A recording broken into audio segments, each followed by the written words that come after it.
kita start dari IHSG dulu. Tadi aku udah bahas sedikit tentang sentimen dari luar negeri. Aku akan bahas IHSG-nya dulu. Teman-teman yang di TokTok, yang di YT bisa lihat di Igoi aku ya. Oke. Nah, teman-teman yang di TokTok, yang di YT bisa lihat Igoi saya, @ellenme_official.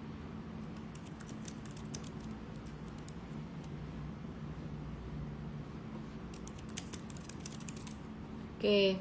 Nah, jadi perhatiin kemarin tuh IHSG bentuk double tops, tapi kemudian udah kena projection dari target double topsnya. Jadi kalau misalkan saya gambar projectionnya dari atas ke bawah di sini. Nah, sampai sini ya. Perhatiin. Ini kena dekat, udah kena projection dari double topsnya. Dia kena support sekitaran MA 50-an di sini. Dan ini mantul, menariknya IHSG sempat ketahan MA 100, MA 50. Entah apapun ceritanya, apapun penyebabnya kemarin, ya jadi dia lumayan nurut sama MA 50-nya dan MA 100-nya. Nah, kalau kita melihat ini sebenarnya pantulan ini sifatnya jangka pendek. Teman-teman yang di TokTok, yang di YT, ke Igoi saya @ellenme_official ya untuk bisa lihat chartnya. Pantulan ini sifatnya jangka pendek ya, jadi masih belum bisa dibilang IHSG ini uptrend. Nah, demikian pula dengan saham-saham penggerak indeks. Yuk kita lihat saham-saham penggerak indeks ya. Hari ini asing net sell 536 miliar. Yang banyak di sell ada saham BRI, BMRI, ICBP, BRPT, dan Kutu. Itu top 5 net sell-nya. Kita mau lihat beberapa saham penggerak indeks dari saham BCA dulu. Kalau Bapak Ibu teman-teman semuanya perhatikan grafik ini, kalian yang ada di TokTok, yang di YT boleh ke Igoi aku kalau mau lihat charts ya perhatikan ini. BCA balik lagi ke support MA 50 monthly-nya ya. Jadi ini di MA dekat MA 50 monthly. Artinya secara monthly chart itu secara teknikal BCA itu sebenarnya masih cukup murah. Tapi kalau secara fundamental sebenarnya saat ini BCA itu lagi di fair value-nya dia. Sebenarnya kalau dibilang discounted banget enggak, dia pas di fair value-nya dan slightly discounted.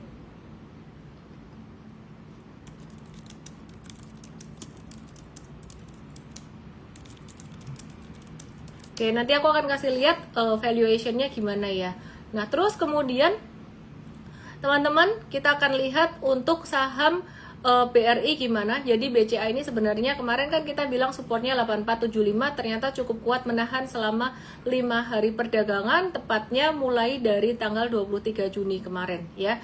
Nah, terus kita mau lihat untuk saham BRI bagaimana supportnya sekitaran level 3720 ya, sekitar level 3720, 3660 sampai 3720 sebenarnya.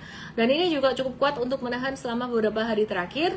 Tapi seperti yang kita bilang tadi, seperti pergerakan IHSG, pergerakan saham-saham perbankan ini juga belum bisa dibilang uptrend. Dimana naiknya atau pantulannya itu baru pantulan yang sifatnya temporer saja. Kenapa demikian? Kan bukannya China Amerika sudah baikan, bukannya Iran Israel sudah baikan ya, tapi investor gede The Whale itu masih nungguin 9 Juli, dimana 9 Juli ini apakah nanti Trump benar-benar bakalan menghentikan kayak jeda perang tarif internasionalnya, atau jangan-jangan dia ya intinya dia masih baik atau enggak gitu loh. Jadi ini kemarin pausing selama beberapa bulan, selama 3 bulan itu apakah betul-betul pausingnya itu dilanjutkan, itu akan jadi sentimen bagus, atau kebaikannya Trump ini berhenti. Kalau feeling aku, intuisi aku, dimana feeling aku bisa salah karena aku cuman melihat psikologi dari pola tingkahnya Trump itu gimana. Saya melihat kok kayaknya bisa dilanjutkan kebaikannya, dalam arti sentimen negatifnya untuk perang tarif ini kayaknya Trump gak akan galak-galak lagi. Terus ini pakai logika apa? Saya juga berpikir bahwa Trump itu kan dia mau banget Jerome Powell nurunin suku bunga, dan Powell bilang bahwa ya gue gak bisa nurunin suku bunga gara-gara lu sendiri Trump. Kenapa? Kan gara-gara lu pasang tarif begitu tinggi, inflasinya jadi naik tinggi, itu gara-gara kamu. Aku nggak bisa nurunin suku bunga. Thank you gift-nya Un. Nah jadi Trump juga dengar itu, dan aku rasa dia nggak bodoh juga sih. Jadi kalau dia mau Powell nurunin suku bunga, ya perang tarif ini mesti dihentikan. Dan itu artinya bisa jadi kebijakan atau sentimen positif yang sempat terjadi pada tanggal 9 April sampai 9 Juli ini nanti akan bisa diperpanjang. Kira-kira seperti itu. Sebentar ya. Aku mau pasang charger dulu, laptopnya habis chargernya. Oke.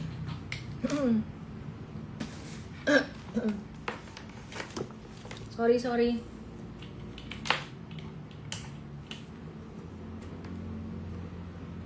Lanjut ya. Oke, jadi kemungkinan besarnya sih kayak gitu. Ya, jadi ngelihat dari Trump yang suka gertak, terus habis itu nggak jadi, gertak nggak jadi, sama ngelihat dari The Fed ya. Jadi dia mau ngoceh-ngoceh kayak mau nurunin Jerome Powell, mau ganti Jerome Powell, yang nggak bisa gitu. Oke, terus kemudian aku mau bahas lagi untuk saham-saham yang lain, mungkin Big Banks. Aku nggak bahas semuanya karena dua itu tadi sebenarnya sudah mewakili yang lain. Support Big Banks kita udah bahas beberapa waktu yang lalu dan belum berubah. Detailsnya besok kita akan bahas di morning briefing M-Trade. Diingatkan aja kalau misalkan ada yang masih butuh support Big Banks. Dan aku mau bahas saham ICBP yang hari ini ada di net sell asing, nggak banyak sih, 88,5 miliar saja.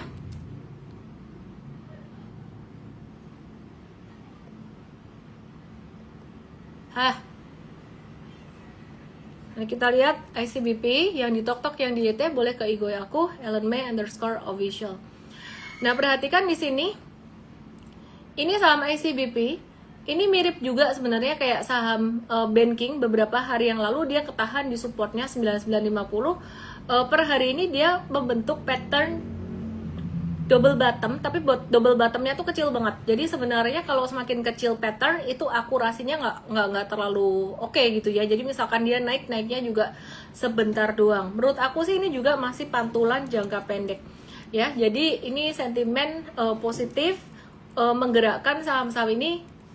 Ini membuat mereka jadi mantul dalam jangka pendek aja atau technical rebound aja. Demikian pula dengan INDF ya. Terus kemudian kita lihat TLKM. Buat saham TLKM sendiri hari ini tadi ada pantulan, M-Trade udah call buy itu 26 Juni, jadi sekarang ada potensi, sekarang masih floating profit M-Trade, jadi kita udah tunggu profit taking aja ya. Jadi siap-siap profit taking, jangan ikutan ngejar di atas. Oke, terus kemudian aku coba ngintip dikit, di sini ada ditanyain banyak, nanya saham BRMS, BBRI, tadi udah aku bahas sedikit BBRI, kemudian BBTN, PGIO, Antam. Ya, jadi mungkin BRMS banyak ditanyain, nanti aku akan bahas untuk BRMS-nya. Tapi sebelumnya aku akan move dulu ke rilis PMI manufaktur China. Oke, aku mau kasih lihat data ini teman-teman semuanya. Jadi PMI manufaktur China ini masih terkontraksi. Nah, jadi yang di TokTok, yang di YT ke IG aku @ellenmay_official. Oke. And thank you for 500k followers. Thank you. Terima kasih kalian semua. Ya, jadi ini mantul dari low-nya di April kemarin yang sempat kena hantam perang tarif. Kemudian Mei China udah mulai bangkit, Juni sudah membaik. Ya, jadi manufaktur di China udah mulai membaik, kan waktu itu banyak ditinggalin oleh banyak negara, banyak yang pindah ke India, ke Vietnam atau ke negara lain takut perang tarif, tapi sekarang udah mulai bangkit lagi. Ya, jadi kalau balik ke 50 atau ke atas 50 dia akan jadi ekspansif lagi gitu. Oke, terus aku mau bahas juga tentang sentimen dari dalam negeri dari Pak Prabowo yang meresmikan mega proyek baterai kendaraan listrik atau electric vehicle. Jadi joint venture milik Antam bersama CATL dan IBC atau Indonesia Battery Corporation itu melakukan groundbreaking pabrik baterai mobil listrik di Kerawang. Nah, terus sebenarnya emiten yang berpotensi diuntungkan tuh apa aja ya. Jadi manfaatnya dari proyek tersebut sebenarnya ada dua. Yang pertama bisa ngurangin impor BBM sebanyak 300.000 kiloliter per tahun, meminimalisir terjadinya defisit neraca dagang energi. Yang kedua positif buat sektor metals karena proyek ini memanfaatkan nikel dan juga mineral logam lain sebagai bahan baku baterai electric vehicle. Nah, demand-nya terhadap nikel, kobalt, dan mineral baterai lainnya tuh bisa naik gitu. Nah, ini adalah sebenarnya tema utamaku live malam hari ini ya. Aku akan bahas emiten yang potensi diuntungkan, ada Antam, Incotins, MBMA, MDKA, NCKL. Disclaimer buat teman-teman semuanya ya. Jadi lihat chart-nya dulu aja di Igoi aku. Terus kemudian ada emiten pembangkit berbasis energi baru terbarukan yang juga bisa kecipratan katalis positif seperti contohnya PGEO, Brand, dan juga pelaku PLTS. Nah, aku mau kasih lihat dulu beberapa saham ini dan pastinya nanti kita juga akan bahas saham-saham yang teman-teman banyak tanya ini ya, yang trending ya. Nah, untuk Antam sendiri ya, ini dia merupakan anggota konsorsium pada proyek tersebut dan sebagai pemasok nikel. Antam sendiri kemarin sempat membentuk double tops dan semestinya kalau double tops itu projectionnya sampai ke level 2770, ternyata dia ketahan ya di sekitar di mana ya 2830.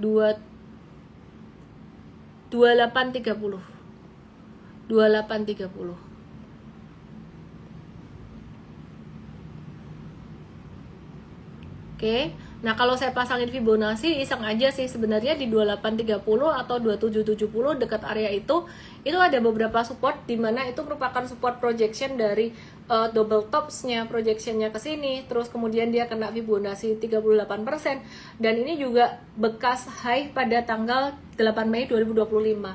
Kalau kalian bingung saya ngomong apa, ya teman-teman ikut webinar M-Trade Start. M-Trade Start-nya ini aku cek ke tim aku ini temanya M-Trade Start 1 Basic Trading Mastery. Kenapa balik ke satu lagi sih? Satu lagi peminatnya banyak banget, jadi banyak banget yang nanyain untuk yang basic ini gimana, banyak banget yang ini. Jadi kalau untuk yang mungkin lebih intermediate advance, lebih ke M-Trade Academy aja kali ya, sama di Cuantastic di dalam M-Trade. Oke.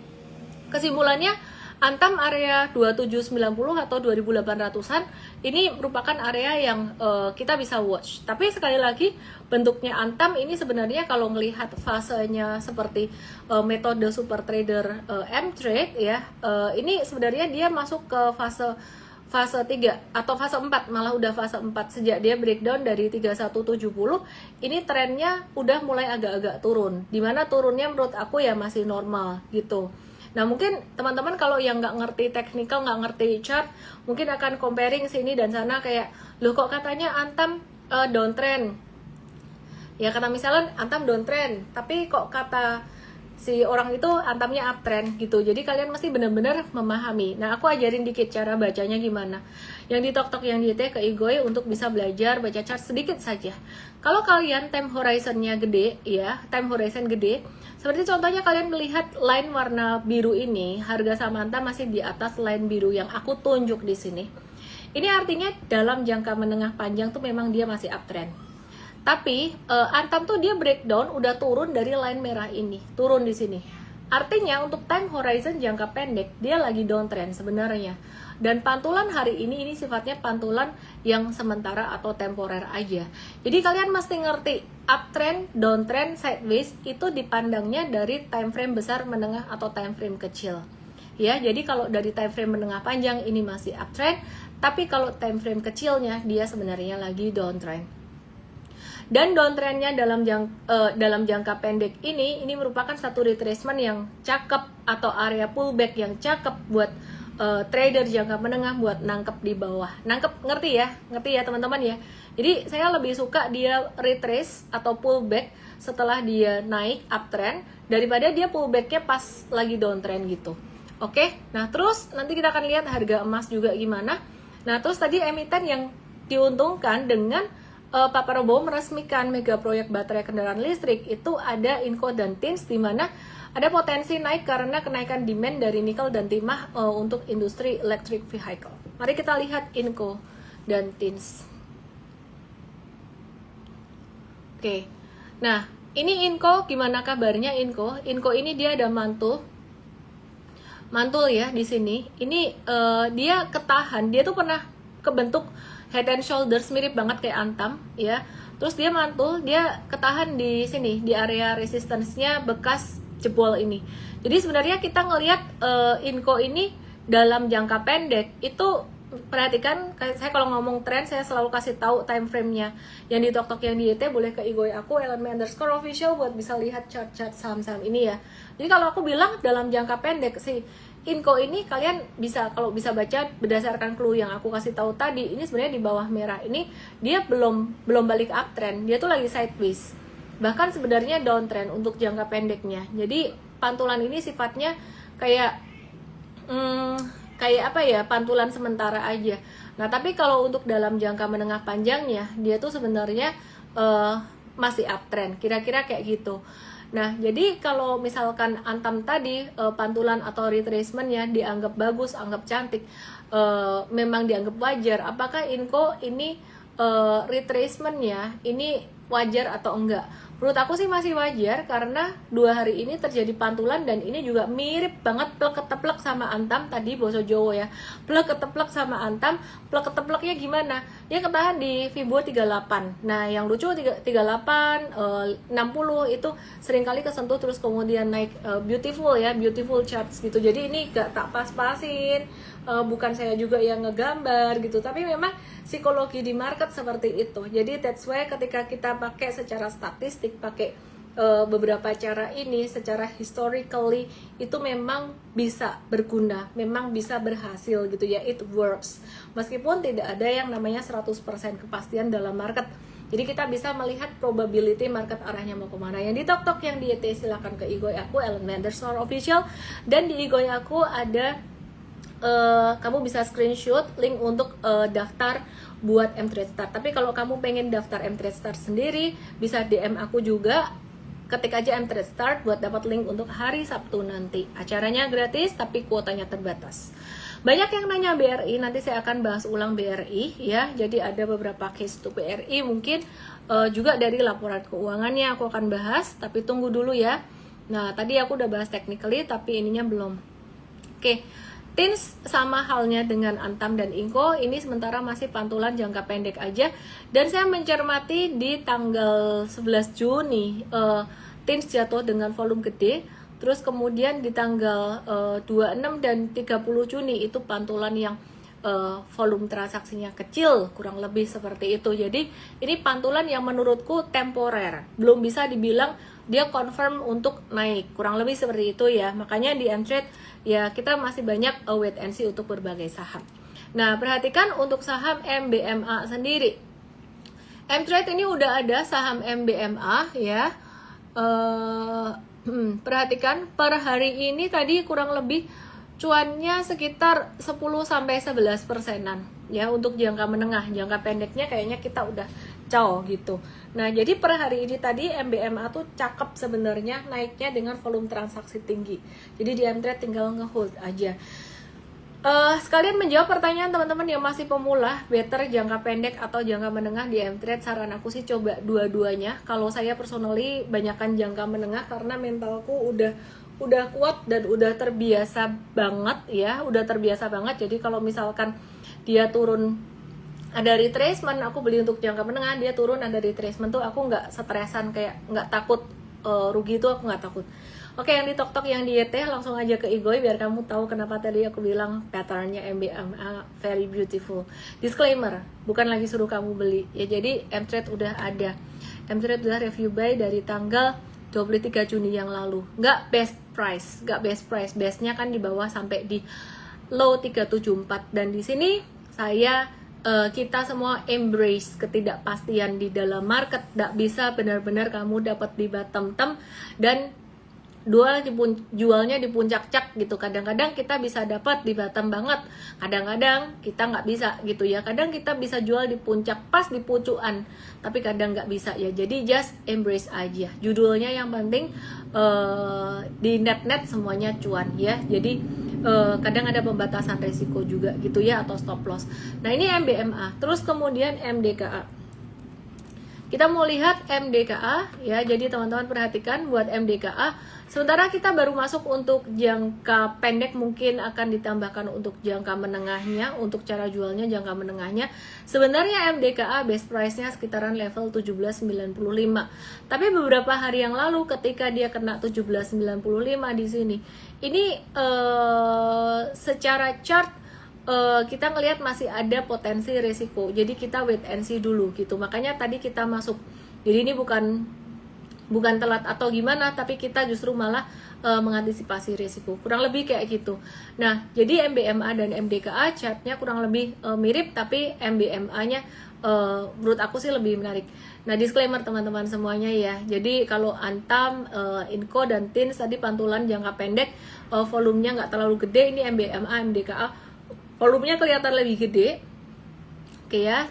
Terus kemudian kita lihat NCKL, Trimegah Bangun Persada Tbk, ini juga mantul dengan volume transaksi yang tidak terlalu besar, jadi kita skip dulu tadi ya, dan ini banyak banget ekor-ekor di atasnya gitu. Terus kemudian emiten pembangkit basis energi terbarukan yang terdampak positif sentimen dari Pak Prabowo meresmikan mega proyek baterai kendaraan listrik. Itu ada PGEO. PGEO ini kabarnya dia juga disuntik duit ya sama Danantara, kabarnya begitu. Tapi kalau aku melihat chartnya di sini sampai per hari ini ini masih cantik chartnya, dimana chartnya PGEO ini hijau juga masih lebih tinggi daripada merah yang di tok-tok yang di YT. Mesti ke gue aku _official supaya kalian bisa lihat apa yang aku maksud. Kita masih berhati-hati dan mencermati pattern potensi terbentuknya pattern ini. Pattern head and shoulders, terus lagi gimana, knees and toes, artinya apa? Head and shoulders. Kita mengantisipasi tanda pembalikan arah turun ya, kalau misalkan dia nggak kuat naik. Tapi kalau misalkan dia kuat naik ke atas ya, itu tidak menjadi head and shoulders, tidak confirm patternnya. Oke ya. Terus kemudian malah diketawain. Jadi intinya ini juga masih menarik, tapi kalau bisa dapat di 1300-an sampai 1350 M-Trade dapat di harga segitu, say. Ini cakep banget. PGEO kita udah pernah cuan waktu itu, dapat cuan berapa ya? Let me check ya. Sekitar berapa puluh persen, lumayan lah. Kita buyback lagi sebenarnya yang di 1350 ini, kita udah tradingan yang kedua. Aku tuh nggak bisa login sebentar ya, aku coba login M-Trade dulu ya. Aku login M-Trade dulu sebentar ya. Tadi kok aku belum bisa. Ketutupan ini kenapa sih kok kepalanya begini-begini, ketutupan HP. Laptopnya ketutupan HP.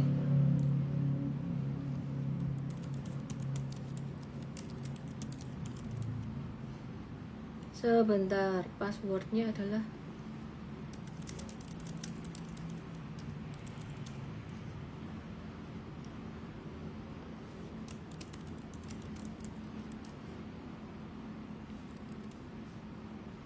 oke. Yay.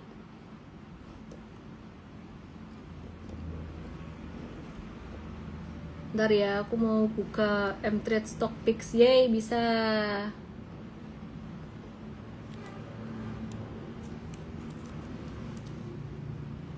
Nih, teman-teman lihat ini nih. Oke ya. Ini yang di tok-tok yang di YT, aku lagi mau share ini di Igoy. Sabar ya.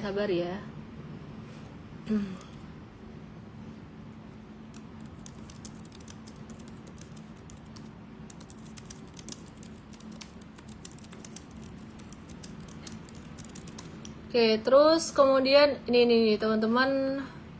Nah, ini trading ideas M-Trade. Ada PGEO waktu itu. 47 sampai 50-an. 47 sampai 50%-an. Oke lah. Jadi ini kita tradingan kedua kita. Ya, jadi kita udah pernah profit taking. Oke, terus brand itu juga diuntungin dari sentimen Pak Prabowo resmiin mega proyek baterai kendaraan listrik itu. Cuman secara teknikal kok belum deh ya. Jadi belum deh, nanti dulu deh, mungkin duitnya lagi Ya mungkin lebih memperhatikan IPO CDIA kali ya. Ya, jadi ini brandnya lagi slow melo-melo. Technically nggak dulu, hehe. Oke ya, terus kemudian udah kalau dari saham-saham yang terdampak positif tadi. Terus aku mau bahas saham yang rame ditanyain, BRMS yang di tok-tok yang di YT. BRMS nggak kemana-mana. Kalau yang ngikutin live aku beberapa hari yang lalu, ini supportnya masih sama 386 di sini. Jadi masih sama di situ aja sih. Masih sama. Dan volumenya juga nggak ada yang signifikan. Kalau di bawah volume kecil tuh normal sih, masih oke aja sih. Oke, terus let me check. Oh iya, BBRI. Banyak banget yang nanya BBRI. BRMS udah aku bahas dikit. BBRI. BRI laba bersih 5 months 25 5 bulan pertama 2025 turun 15% secara tahunan. Jadi 18,6 triliun. Laba Mei 2025 aja tuh turun 11% secara tahunan ya. Jadi untuk bulan Mei doang, dan turun 7% secara bulanan dari April kemarin ke 3,6 triliun. Terus margin bunga bersihnya atau net interest income-nya turun tipis 1%, tapi membaik dari Maret yang turun 5% secara tahunan. Kemudian NIM BRI bulan Mei 2025 itu tercatat 6,17%. Itu lebih rendah daripada rata-rata NIM Januari sampai Mei yang sebesar 6,38%. Nah ini tuh juga lebih rendah dibandingkan periode yang sama tahun lalu di 6,48%, menandakan margin bunga bersihnya BRI itu masih tren turun gitu. Terus kemudian kreditnya gimana? BRI kreditnya itu nambah 5% secara tahunan per Mei 2025. Dia naik 4% doang di Maret. Ini masih di bawah target tahunan manajemen sekitaran 7-9% dan di bawah peers-nya gitu. Nah, terus pendapatan non bunga di April sampai Mei itu juga melemah. PPOP atau laba operasional sebelum provisioning itu turun 9% dan lebih buruk dari di bulan Maret kemarin yang turun 6% secara tahunan. Nah, beban provisioningnya atau beban pencadangan kalau misalkan ada kredit macet itu naik 3% secara bulanan. Cost of credit naik 3,24% ya. Jadi LDR-nya dia naik dari 85,9% jadi 88,7%. Artinya apa sih? Loan to deposit ratio itu menunjukkan likuiditas. Sebenarnya kalau LDR-nya BRI sendiri ini lebih kecil daripada Bank Mandiri yang artinya lebih bagus. Kalian dengar itu gak sih? Gila banget, aku stres banget sama kayak ginian. Kedengeran gak sih kalian? Coba jawab di tok-tok yang di tok-tok sama di YT. Ini gila banget sih. Ini resiko rumah di sebelah jalan raya. Kalian kedengeran gak? Bis telolet.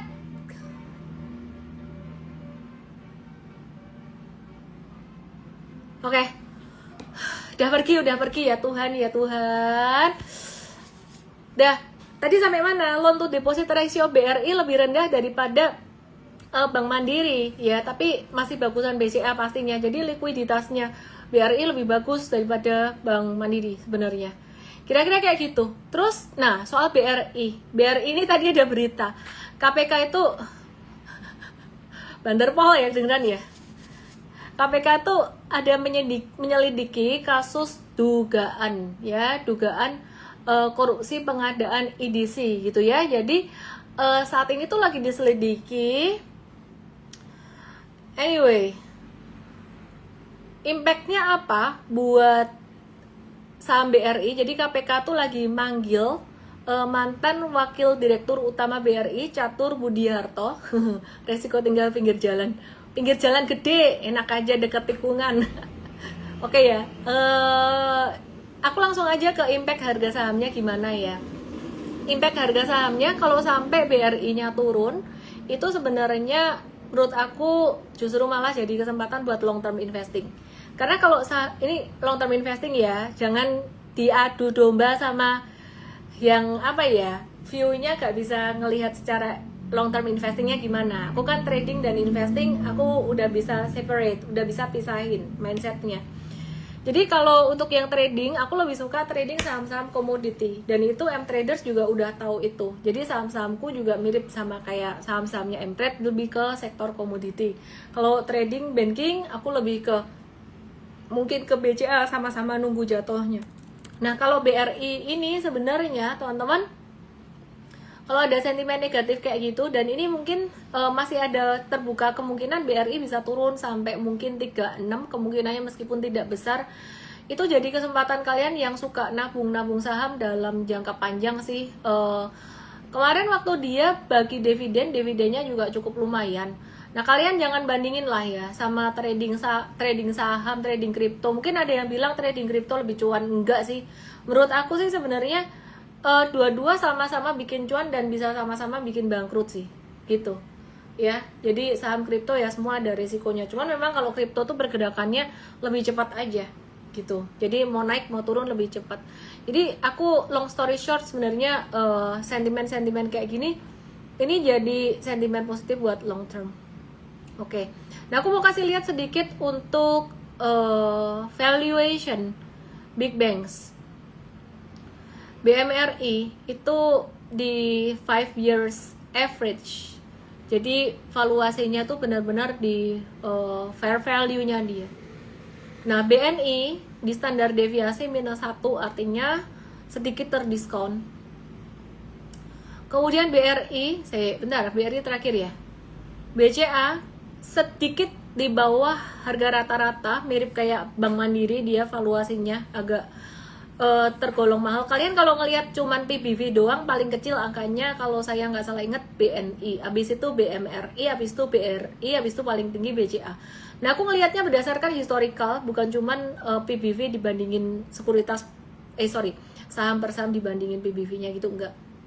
Nah, jadi perhatiin ini BCA, terus sedikit terdiskon, slightly discounted. BRI ya, wah ini kalau istilah kata value investor tuh hauce ya, syukur-syukur dikasih di -2 lagi, sekarang di bawah -1 ya. Ini untuk value investor prinsipnya tuh nggak mau, mereka memang nggak mau cuan cepet-cepet sih, tapi lebih ke long term untuk tabungan buat pensiun gitu loh. Nah, -2 nya tuh di mana? Di bawah 35, bahkan sampai 3350. Ini sempat kesenggol sedikit ya di 3350, pokoknya di bawah 3500 itu standar deviasi -2. Sekarang ini dia lagi di bawah standar deviasi -1 gitu. Jadi kalau value investor bilangnya tuh hauce sencingping gitu, enak gila ya. Tapi kalau buat trader kok kurang cepat gerakannya, lebih cepat saham-saham sektor komoditi. Banyak yang minta dibahas ulang IPO CDIA. Kenapa pada tertarik dengan CDIA dan mungkin lagi menguji peruntungannya di IPO CDIA? Karena saham-saham Papa PP mostly kalau habis IPO mungkin ada arah berturut-turut gitu loh. Jadi ya mungkin ada yang bilang, bukan saya ya, ada yang bilang dijagain. Jadi makanya brandnya, ada yang bilang nih bukan saya, brandnya makanya turun. Duitnya lagi dipakai buat jagain CDIA kali, sama TPIA, sama BRPT. Oh ya bisa saja, mungkin saja. Tapi bisa jadi itu mekanisme pasar lah ya, gak ada yang jaga-jaga lah ya gitu. Jadi anyway, kalau misalkan bener dijagain pun ya sangat ya itu mungkin akan menjadi sentimen, satu hal yang sangat positif buat teman-teman pengincar saham-saham IPO. Katanya, bukan kata saya ya. Oke.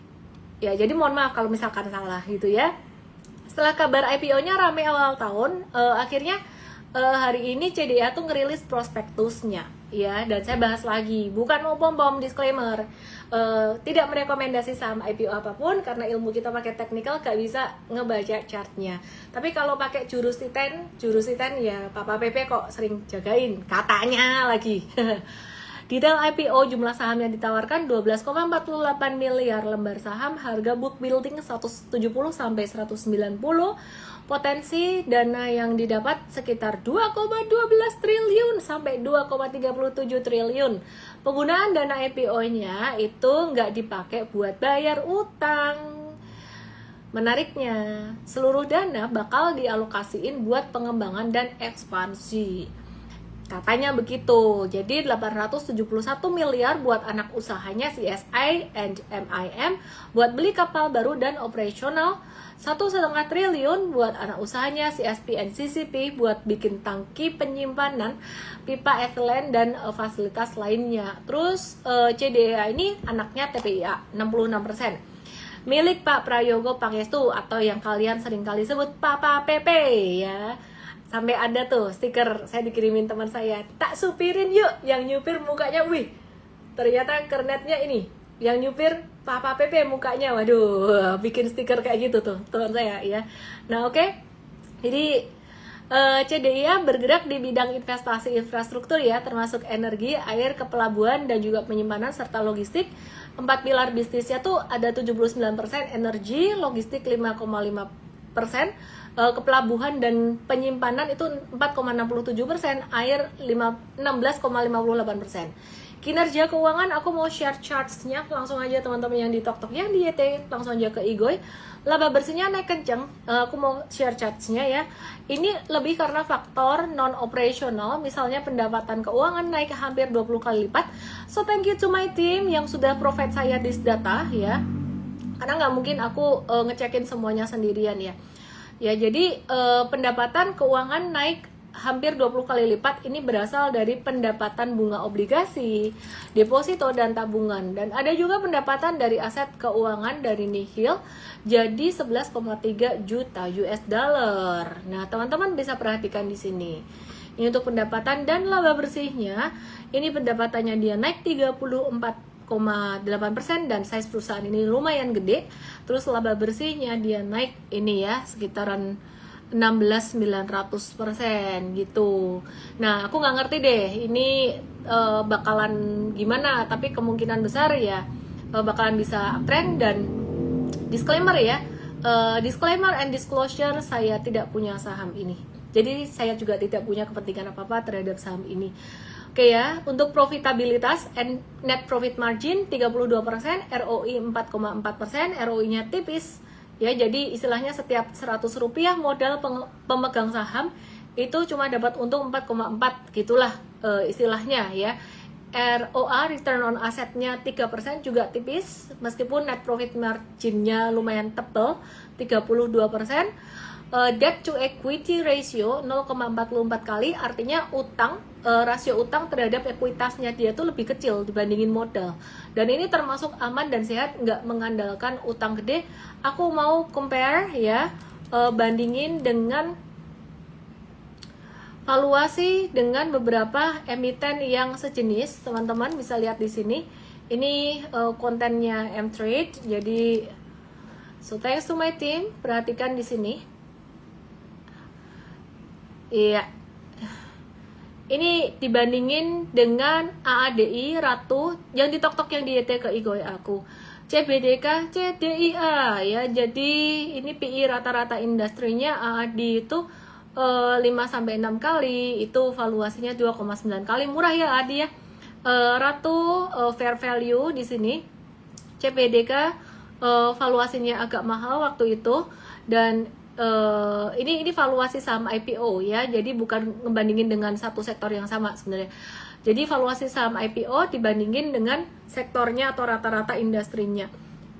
Nah untuk CDIA ini PBV-nya 1,8 kali sampai 1,77 kali dibandingkan dengan rata-rata industri yang 19,65. Jadi bisa dibilang sebenarnya secara valuasi saat book building itu lumayan murah sih gitu. Cuman sekali lagi ini bukan satu rekomendasi untuk beli, meskipun secara statistik ya banyak. Kalau kita lihat saham-saham PP memang banyak yang naik pas IPO. Oke, aku move ke Bumi. Bum dapat restu OJK untuk menyelesaikan kuasi reorganisasi gitu ya. Apa itu kuasi reorganisasi? Aku udah pernah jelasin, ini adalah langkah perusahaan buat menghapus akumulasi kerugian atau defisit dengan menggunakan saldo agio saham. Jadi saldo agio saham itu selisih setoran modal di atas nilai nominal saham. Tujuannya supaya ekuitas Bumi itu jadi positif dan bisa ngebagiin dividen di masa depan. Kenapa perlu dilakukan hal itu? Karena defisit Bum itu gede. 2022 tuh defisitnya 81% dari modal. 2023 defisitnya 80% dari modal. 2024 defisit 78% dari modal. Bahkan defisitnya setara 10 kali lebih besar dari rata-rata laba tahunannya. Nah, dengan kuasi ini, laporan keuangan Bumi ini di kuartal 2 2025 itu akan terlihat jadi lebih sehat dan ngebuka peluang buat Bum untuk bisa bagi-bagi dividen buat pemegang sahamnya, terutama pastinya investor-investor barunya. Yuk kita lihat chartnya Bum gimana yang di tok-tok, yang di detail langsung aja ke IGOI @elmay_official. Tapi aku juga punya IGOI, bukan aku sih ya, our team, ini punya IGOI mtrade_id, just follow. Kontennya beda. Budi, ampun, ngapain aku cari Budi? Mabok nih. Budi, ada juga saham Budi, saham ayam dan ikan juga ada, nggak percaya. Nih lihat dikit ya. Ayam, nasi, ada saham nasi nih, nasi, ada nih, ikan, nggak ada saham lele. Saham ikan ada, Era Mandiri Cemerlang. Udah balik lagi ke Bumi. Yang di tok-tok, yang di mari kita lihat Bum, technically sebenarnya normal-normal saja seperti teman-temannya dari sektor komoditi lain. Turun dalam jangka pendek, downtrend dalam jangka pendek, dalam jangka menengahnya malah pas mantul di area supportnya, kurang lebih mirip kayak Antam dan Inco tadi. Jadi untuk jangka menengah sebenarnya menarik untuk retracementnya ya, retracement trade-nya. Mau ngomong retracement buy nanti dikira suruh buy gitu kan ya. Jadi anyway, retracement trade.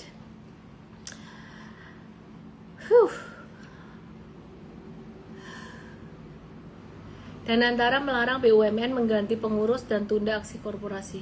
Oke.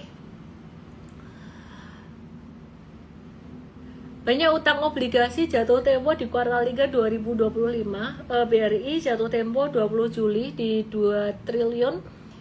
Medco itu jatuh tempo juga 1,89 triliun di 26 Juli. MDKA 1,73 triliun 1 September, INKP 1,67 triliun di 5 Agustus. Impactnya apa buat market? Potensinya akan ada tekanan likuiditas karena perusahaan perlu menyiapkan dana besar buat bayar utangnya, kebutuhan refinancing naik, bisa ngutang lagi atau menerbitkan obligasi. Padahal di sisi lain suku bunga masih berada di level yang cukup tinggi. Nah, jadi ada kompetisi penerbitan obligasi yang meningkat, di mana ada 44 perusahaan sudah antri menerbitkan 58 obligasi baru ya, tapi tidak disebutkan nama perusahaannya. Kenapa ada potensi tekanan likuiditas? Karena perusahaan perlu menyiapkan dana besar buat ngebayar utang obligasinya itu tadi. Dan kemudian kenapa kebutuhan refinancing naik? Karena dia bisa ngutang lagi atau menerbitkan obligasi baru lagi. Padahal di sisi lain suku bunga masih lumayan tinggi, itu resikonya. Gitu sih. Jadi kalian sebagai investor saham retail, kalian perlu ngecek apakah perusahaan punya kas yang cukup atau enggak, strategi bayarnya jelas atau enggak. Kalau enggak, maka bisa risiko gagal bayar, perusahaan bisa kena PKPU, sahamnya bisa kena suspend. Ya, jadi kalau ya ini ada BRI, Medco, MDK, INKP, tapi kalau BRI kemungkinan besar masih akan oke, gitu ya. Jadi teman-teman nggak perlu khawatir gitu. Terus kemudian untuk Medco, MDK, INKP kebetulan kita tidak ada investing, jadi kita lebih ke trading aja.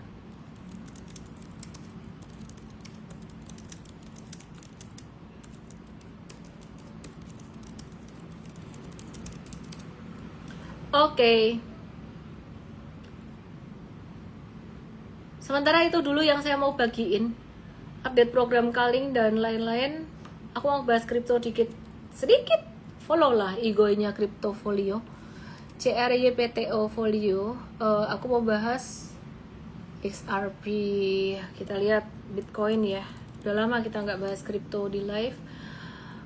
Bitcoinnya lagi di resisten banget. Jadi kalian kalau mau ngelong hati-hati, ini lebih ke short ya, nge-shortnya juga sebaiknya di atas garis merah ini. Terus kemudian selain Bitcoin ada apa lagi ya?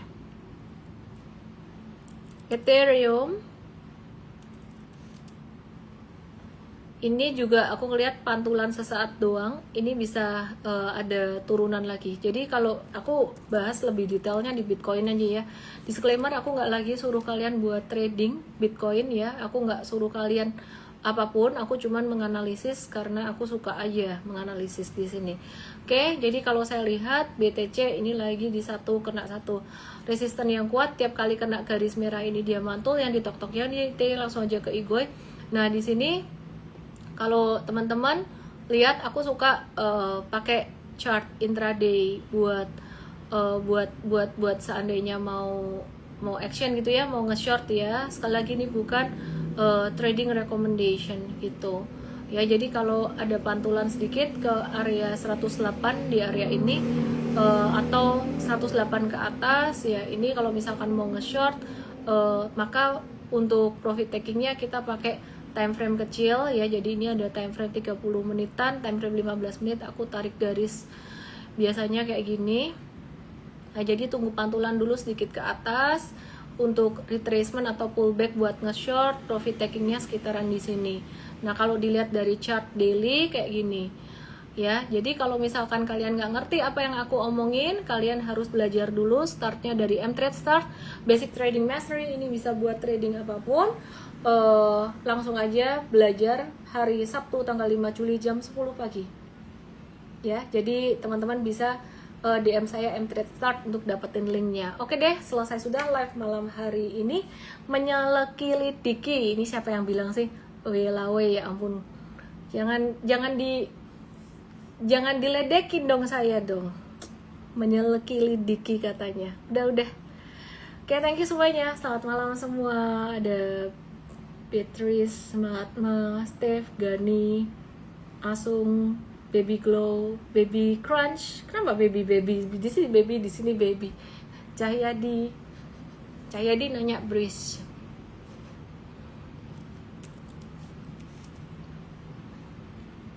Pantulan jangka pendek aja ini, masih mirip sama kayak teman-temannya. Oh iya juga ya, ada saham namanya Enak. Kebun emak dia bilang nasi ayam ikan enak ya, ada saham namanya Enak. Enak, Indonesian Stock Exchange. Iya, arah mana? Arah ada tuh di sana. Capek gendong dia. Antam udah tak bahas dari tadi. Ya sudah gitu aja. PKSL kayaknya bakalan kena sentimen positif dari Danantara juga sih, tapi lagi sideways kayak gini. Nunggu retracement aja. Udah ngaku ngantuk. Oke, dadah. Kalian nggak mau live kan kalau aku belum selesai? Toba kita lagi tunggu retracementnya. Cakep. Oke, dadah, good night.